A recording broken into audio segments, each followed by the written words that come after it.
Guys, it's been forever. Sorry, I've been busy.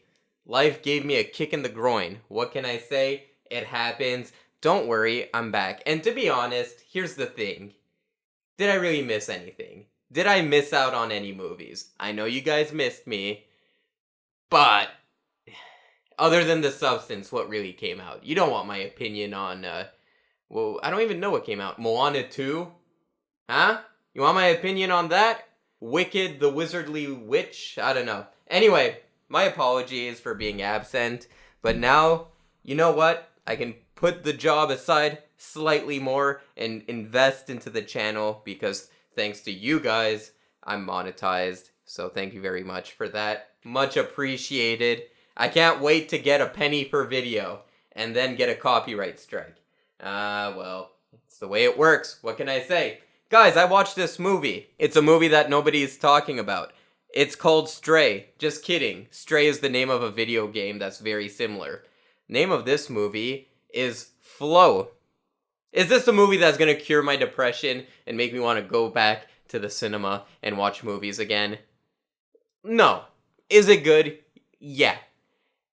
Is it a little overhyped? Are people going a little crazy over it? I think a bit, but I think it's because it's such a unique movie in look, in animation, in execution, that what little tiny nitpicks I have, it's not gonna affect most people who are watching this movie. But before I talk about all that, what is this movie about? We got this cat, a black cat, and the black cat is navigating this landscape, and it's a little mysterious, this landscape. There's no sign of humanity. It's slightly post-apocalyptic, if I do say so myself. And all of a sudden, this cat's environment becomes flooded. The cat gets stranded on a boat with a giant rat, a bird, and a dog, and a meerkat. It's basically Life of Pi. But what's unique about this movie is that there's no dialogue, just animation. And for that, I couldn't help but think whoever the fuck made this movie was doing a giant fuck you to Disney's Lion King 2019. Lion King 2019 needed all of these highly rendered CGI landscapes that feel like they were taken right from snapshots of the safari in Africa. They don't have none of that shit in here. It's not the most expensive animation, but it's very beautiful animation. It's very minimalist. Kind of has that cel-shaded look, but sometimes the environments have like a lot of detail while the characters have smaller details to them. There's a really good blend of stuff that look photorealistic and stuff that look highly animated, which is what I think people like about this movie. Secondly, Lion King 2019. Zero expression in the characters' faces. A lot of expression in the characters' faces. If you're worrying that you're not going to connect with any of these characters because they can't speak, you don't have to worry. These characters are all very flashy, very unique, and they fit the personality of the animal they represent. The cat is very solitary, the dog is very in your face and loyal, but a little too loyal. Like, if anyone has a dog, you know what I mean. And then that ensues for the other animals as well. But lastly, that Lion King movie had some of the shittiest voice acting ever made. And if there's no dialogue in The Lion King 2019, you have absolutely no clue what the story is about. Well, meanwhile, this movie doesn't depend on dialogue at all. Not a word of dialogue, and somehow the narrative fits perfectly because they're telling you the story visually and not relying on telling you what the story is. So yeah, I think Disney has a plan to purchase this movie. They're gonna buy this movie, they're gonna buy the rights and do a live action remake. And Leslie Jones is gonna be the voice of the cat, and Sabrina Carpenter is gonna be the voice of the bird. Why not? She's hot at the moment, right? Oh, don't talk ill of Sabrina Carpenter. She's going through a rough breakup. I don't follow the celebrity gossip. I do a bit.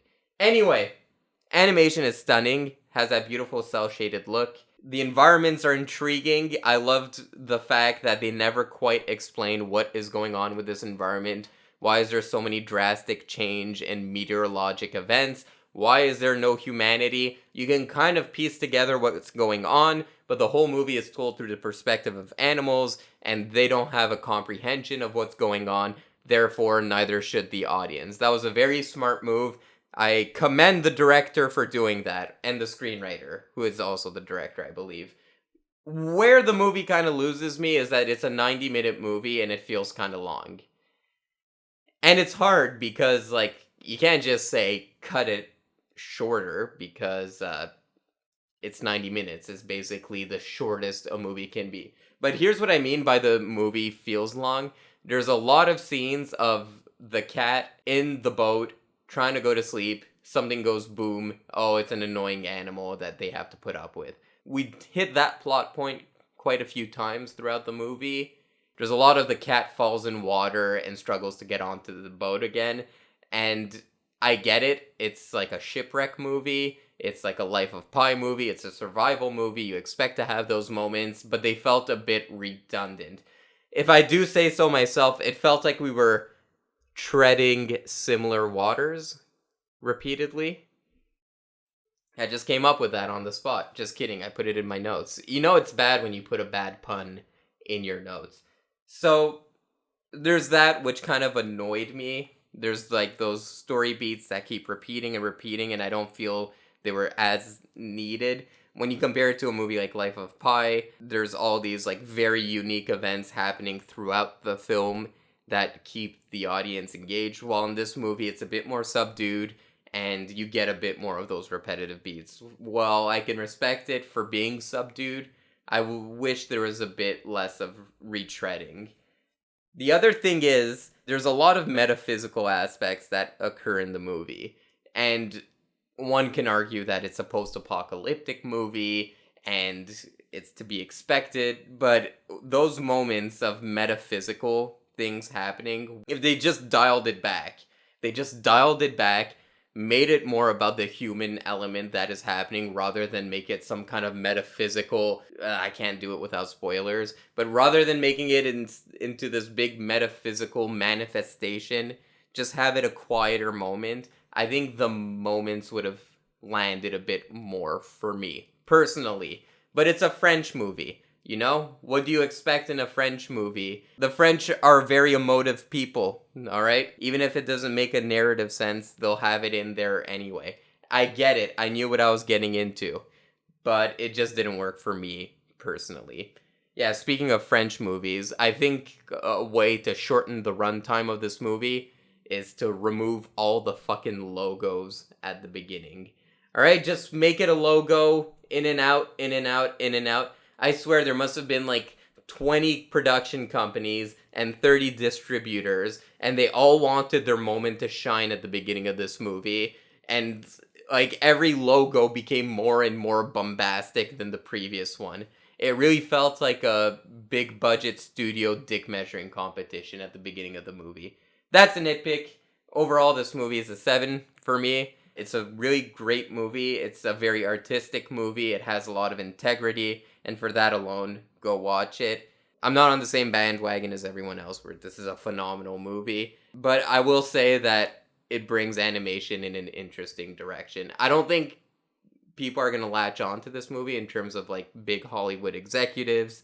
They much rather do Moana 2 and Mustafa 2. We really have to give a round of applause to the Spider-Man Spider-Verse movies because they really showed that you can change the game in 3D animation, and they're just taking the baton and running with it. I commend you. Thanks for watching. More videos, I promise. Thank you.